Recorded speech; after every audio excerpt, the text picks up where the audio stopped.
Mongolia, 1206.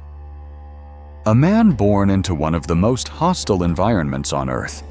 No cities, no infrastructure, no standing army, builds the largest contiguous empire in human history.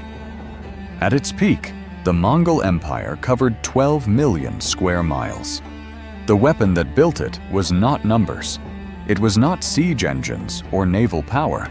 It was the bow.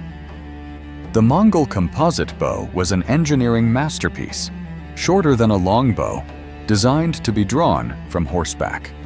Built from layers of horn, wood, and sinew under compression, generating draw weights of up to 160 pounds.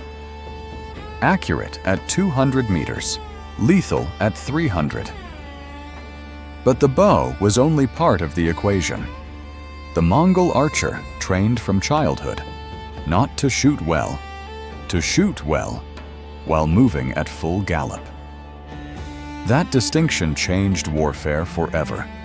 Before the Mongols, armies fought from static positions or in advancing formations.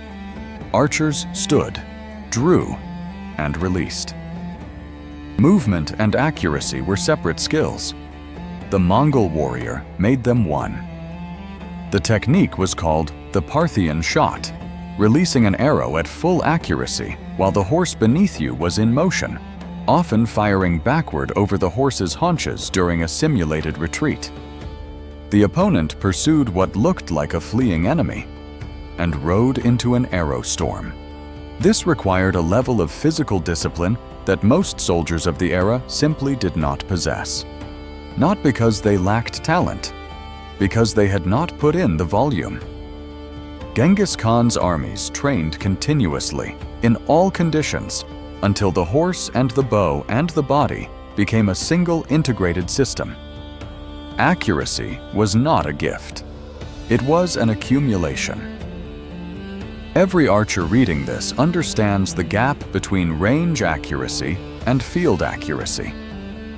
Shooting a tight group from a static position on a calm day is a completely different skill from shooting under fatigue, under time pressure, with wind changing between shots after a long walk to the stake.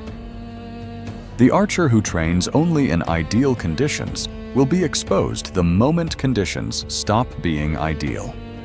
The Mongol warrior had no ideal conditions.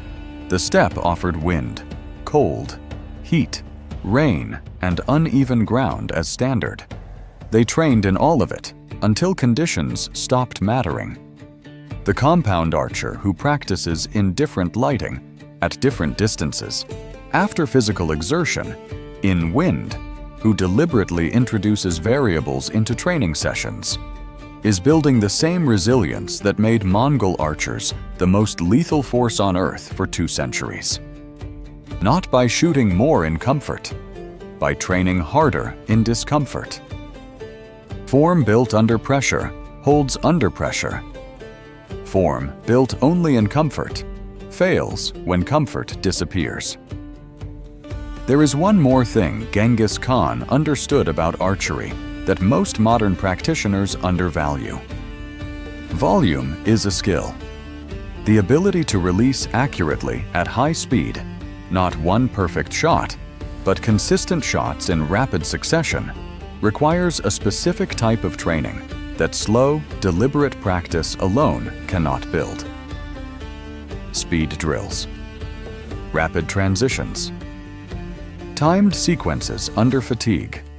The Mongol archer could release 10 aimed arrows per minute from horseback. That is not talent. That is 10,000 hours of the right kind of practice. Genghis Khan, Mongolia, 1227. Still accurate.